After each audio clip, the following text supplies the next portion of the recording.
oleh Ustadz Haji Al-Latif Khan. Sedangkan muasabah pukul 03.00 sampai 04.00 oleh Ustadz Dr. Andes Haji Nasrul Fahri. Sedangkan tausiah subuh besok pagi disampaikan oleh Ustadz Dr. Haji Ahjuri Mahamah, Master Agama. Maaf. Juga kami sampaikan infak yang diterima panitia hingga 27 Ramadan hari ini. Ini yang penting. Sebagai berikut. Total infak tarawih sampai saat ini 103.399.000. Total infak subuh sampai saat ini 49.547.000. Total infak Jumat atau 4 kali sebesar 44 juta, kami ulangi, 44.488.000. Infak buka puasa atau sahur sebesar 32.330.000. Infak kotak harian dan lain-lain sebesar 20.614.200. Zakat fitrah atau mal dan fidyah sebesar 125.277.400 rupiah. Seluruhnya total penerimaan sebesar 376.655.600 rupiah. Total pengeluaran sebesar 224.778.000 rupiah. Saldo kas sampai saat sekarang sebesar 150.877.600 rupiah. Info lainnya, insya Allah jika cuaca memungkinkan atau tidak hujan dan kita masih menunggu informasi dari BMKG, sholat Idul Fitri akan dilaksanakan di lapangan sepak bola dengan khatib Dr. Andes Haji Bahrun Saleh Hasibuan, Master Agama. Sedangkan imam Dr. Andes Haji Abdul Rahman Jamil. Sholat akan dimulai pukul 7.30. Demikianlah pengumuman ini kami sampaikan. Atas perhatian yang kami ucapkan terima kasih. Assalamualaikum warahmatullahi wabarakatuh. Kepada Al-Ustaz lantikan kami persilakan.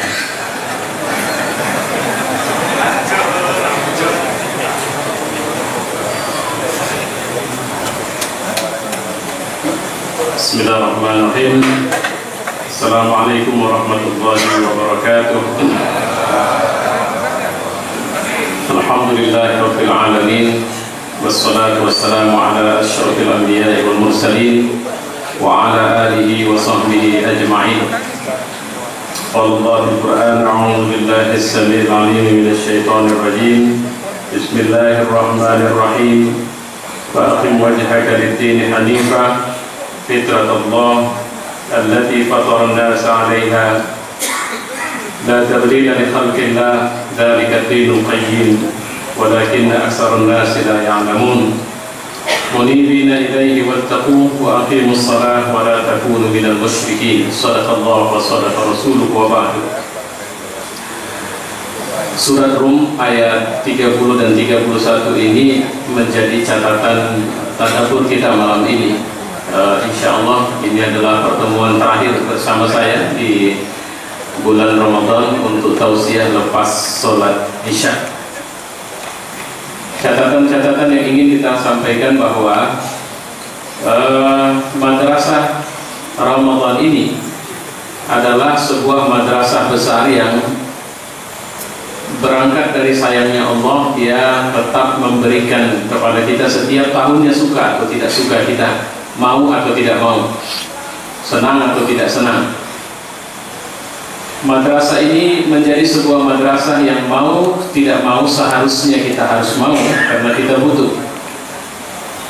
dalam perjalanan kita sebagai manusia, yang saya pernah membuat pernyataan bandingan bahwa satu hari akhirat itu sama dengan 1000 tahun dunia. Jika dunia dibanding akhirat, maka dunia itu ada matinya, sementara akhirat tidak ada matinya. Tidak ada pingsan, tidak ada setengah mati, tidak ada pitam. Khalidina fiha abada. Kita di akhirat itu abadi. Dunia yang satu hari akhirat dibanding dunia itu 1000 tahun dunia, kita sangat sulit bisa melampaui hanya untuk satu hari akhirat tinggal di dunia saja. Sedikit sekali manusia yang secara mutawatir kita dengar bahwa dia hidup lebih dari 1000 tahun. Nabi Allah Adam alaihissalam itu diyakini berusia lebih dari 1000 tahun.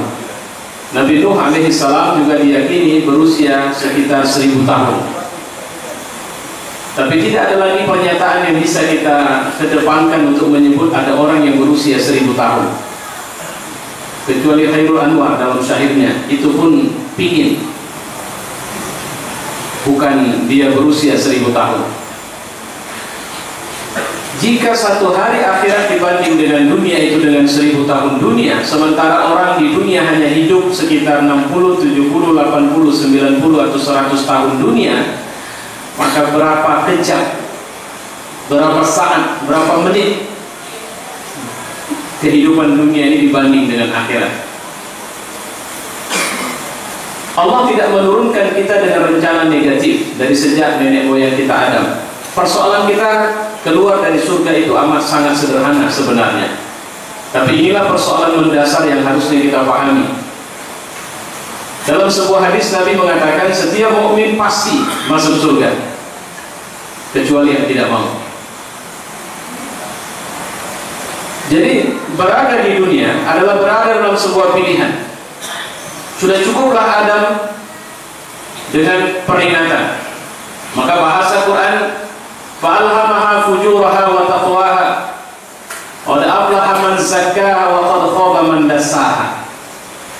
Persoalanmu di dunia ini sebenarnya adalah persoalan bagaimana kau bisa hidup dan memahami bahwa masalah besar yang harus kau perhatikan adalah terlalu liarnya nafsu itu. Allah tidak pernah haramkan kita menjadi orang kaya, menjadi pejabat, menjadi orang terkenal. Allah tidak pernah haramkan itu. Allah cuma mau bilang, sabarlah dengan rencanaku, karena aku pun merencanakan kalian mendapatkan semua itu. Ketika dulu nenek moyang kita Adam, hanya ada satu larangan yang Allah kasih sama dia. Selebihnya halal untukmu apa saja yang ada di surga ini. Dan satu larangan itu sebenarnya adalah jangan dekati. Bahasa la taqrabah itu dengan semua detail-detailnya. Setelah mendekati, apapun yang terjadi setelah itu kau tidak boleh dekati. Adam tidak ada masalah semula, tidak ada persoalan. Kenapa? Karena nafsunya sudah tenang dengan semua kenikmatan yang dia peroleh ini. Cuma yang menjadi persoalan, Tuhan tidak menyatakan sampai kapan dia di surga. Dan disitulah setan masuk. Sama seperti kita di dunia ini, kita tidak pernah tahu sampai kapan kita bisa memiliki semua nikmat yang kita rasakan hari ini. Dan di wilayah inilah setan bisa masuk. Seorang pejabat juga bisa merasakan keresahan terus menerus padahal dia baru hari pertama duduk di jabatannya, karena dia juga tidak tahu sampai kapan dia bisa berada di jabatan itu. Dan di wilayah inilah setan bisa masuk. Karena Allah cuma mengatakan nikmati semua, apa saja yang ada di surga ambil untukmu. Cuma satu ini tidak boleh. Ruang yang satu itulah dimanfaatkan setan waktu itu. Dan setan tidak datang dengan pekerjaannya sebagai iblis. Dia tidak datang dengan wajah menakutkan. Dia tidak datang dengan wajah mengerikan. Dia tidak datang sebagai musuh. Dia datang sebagai penasehat. Ini lakuma minan nasihin. Sesungguhnya aku bagi kalian berdua, dari Adam dan Hawa, aku cuma ngasih nasihat saja. Apa nasihat iblis kepada Adam waktu itu? Tahu nggak? Bahwa sebenarnya Allah melarangmu untuk memakan buah ini adalah karena sebab dia tidak mau kalian kekal di surga ini. Ini celah yang saya bilang tadi, Adam tidak tahu sampai kapan dia di surga. Dan celah ini yang dimanfaatkan setan, karena setan tahu betul bahwa Adam menikmati surga ini. Dan nafsunya pasti tidak mau kenikmatan itu hilang darinya.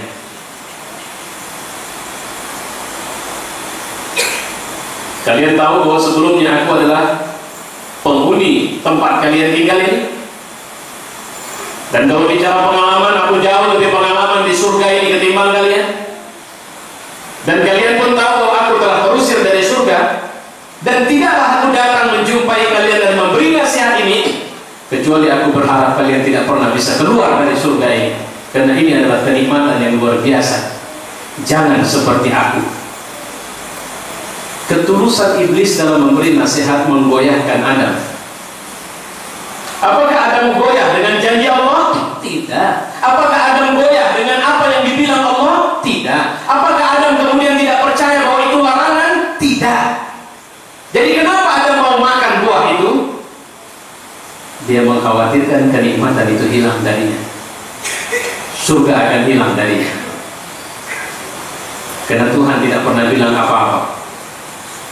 Dan mungkin saja Tuhan merencanakan sesuatu seperti yang dibilang oleh iblis, bahwa dia tidak akan kekal dengan semua ini. Maka berpikirlah nafsunya, berpikirlah yang sudah menikmati kesenangan itu, dengan pemikiran bagaimana caranya aku bisa mempertahankan semua kesenangan ini. Dia lupa bahwa sebenarnya Tuhan menjanjikan kesenangan dan Tuhan tidak menyalahi janjinya. Mirip-mirip saja kayak kita sekarang. Ada berapa banyak orang yang kemudian nafsunya menikmati, menyukai sesuatu, dan menginginkan sesuatu itu jangan hilang darinya. Dan ketika sesuatu itu diinginkannya jangan hilang darinya, bertanyalah dia kepada hatinya, bertanyalah dia kepada nafsunya, maka nafsunya akan bilang, pokoknya apa saja caranya, jaga, jangan sampai kenikmatan ini hilang. Tapi kalau dia bertanya kepada hatinya, apa rupanya yang hilang? Kalau kemudian, apa rupanya yang akan terjadi? Binasakah engkau jika kemudian kenikmatan itu dicabut darimu?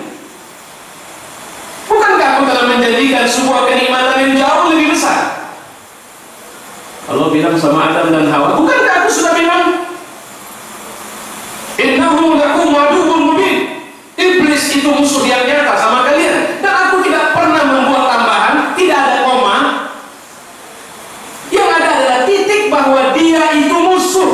Walau dia datang sebagai penasehat sekalipun, walau dia datang sebagai ustaz sekalipun, walau dia siapapun dengan penampilannya, ingat, dia itu musuh.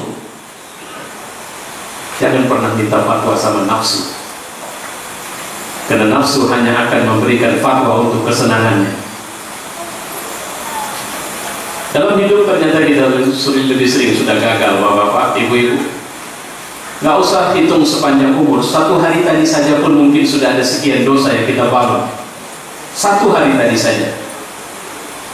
Nggak usah buat satu hari, dari waktu sholat ke waktu sholat. Mungkin saja jika kematian datang, cukup apa yang kita buat dari satu waktu sholat ke satu waktu sholat yang lain. Itulah penyebab kita akan mendapat murka Allah Subhanahu wa Ta'ala. Jangan minta fatwa sama nafsu, karena nafsu tidak pernah memberikan fatwa yang tidak dia sukai. Tapi mintalah istafti. Kalau Nabi mengatakan nafsaka, itu lebih kepada nafsun mutmainnah, sebuah nafsu yang tunduk, yang dia pasrah, yang dia tahu bahwa Tuhan merencanakan sesuatu yang luar biasa untuknya.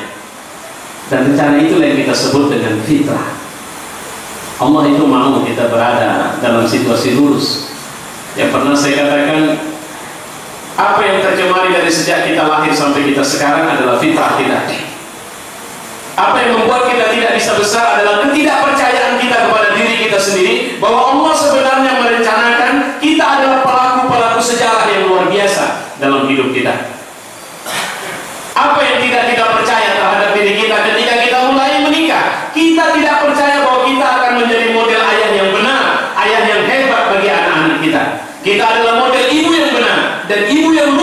serta ibu yang hebat bagi anak-anak kita, sehingga anak kita tidak perlu cari ibu yang lain untuk cari contoh.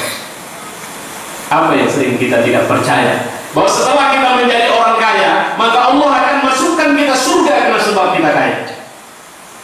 Apa yang sering kita tidak percaya dari diri kita? Bahwa setelah kita punya jabatan, maka jabatan itulah tangga menuju surga yang Allah sediakan untuk kita. Kita lebih sering tidak percaya di situ. Kita lebih sering mengatakan, memang susah Pak. Ya, namanya juga hidup lah. Kayaknya saya baru bisa beribadah dengan tenang nantilah, tunggu pensiun dulu. Kalau sekarang Pak berat. Itu kalimat orang yang tidak pernah percaya bahwa jabatan itu adalah tangga-tangga dia menuju surga. Kenapa kita tidak percaya kepada diri kita bahwa Tuhan sebenarnya membukakan pintu surga? Bahkan orang, itu tadi ada sebuah ilustrasi saya sampaikan. Ada seorang kaya raya yang mobilnya harganya satu buah itu miliaran.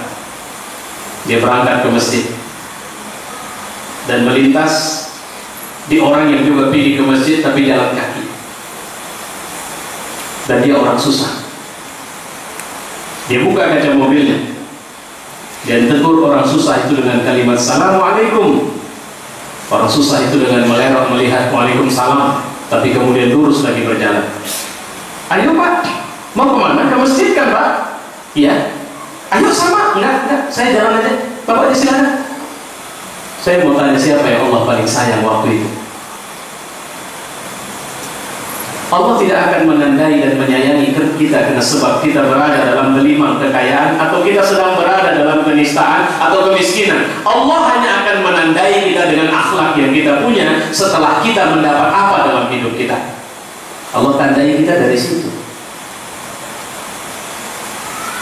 Nah, ini yang sebenarnya Allah ingin latih di Ramadan yang tinggal berapa hari ini. Allah ingin latih orang miskin itu supaya punya akhlak baik. Allah ingin latih orang kaya itu supaya punya akhlak baik. Allah ingin latih orang cantik itu supaya dia tahu dia tidak punya sedikit pun kewenangan untuk menganggap kecantikan itu miliknya.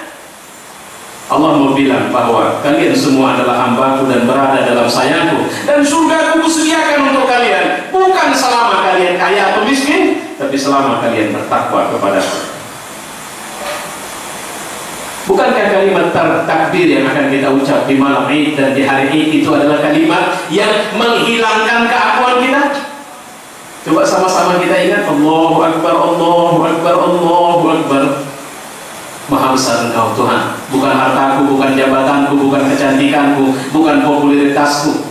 La ilaha illallah, tidak ada Tuhan kecuali Engkau. Aku tidak menuhankan hartaku, aku tidak menuhankan jabatanku, aku tidak menuhankan posisiku, aku tidak menuhankan kemuliaan yang diangkat manusia untukku.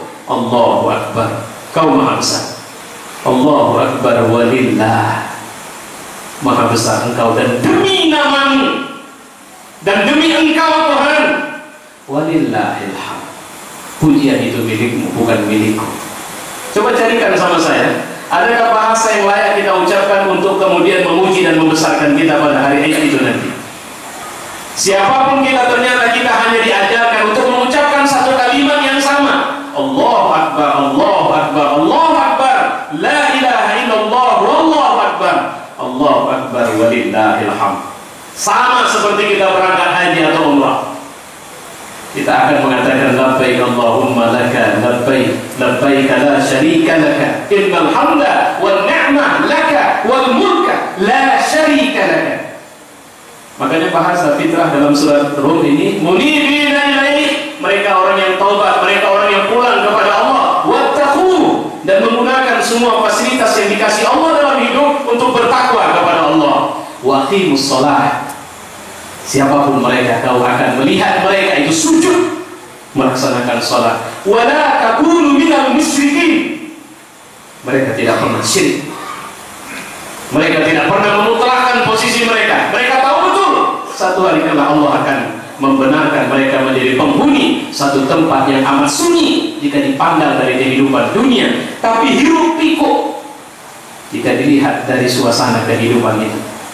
Al-qabru awwalu manzil min manazil al-akhirah wa akhirul manzil min manazil dunia, kata Utsman. Kubur itu adalah pertama dari alam akhirat dan terakhir dari alam dunia. Kita masih bisa lihat yang hidup, Sementara dia yang sudah di sana bisa melihat akhirat. Tipis sekali jarak antara kehidupan dan kematian. Maka marilah kita mengakhiri Ramadan dengan kebaikan yang banyak. Semoga Allah jadikan kita hambanya yang fitrah. Semoga kita tetap optimis bahwa Allah masih menatap dan menerima kita dengan ridho. Dan semoga bibir kita adalah bibir orang yang selalu minta ampun kepada Dia, sehingga satu hari kala Allah hanya akan memasukkan kita ke dalam surganya. Wassalamualaikum warahmatullahi wabarakatuh.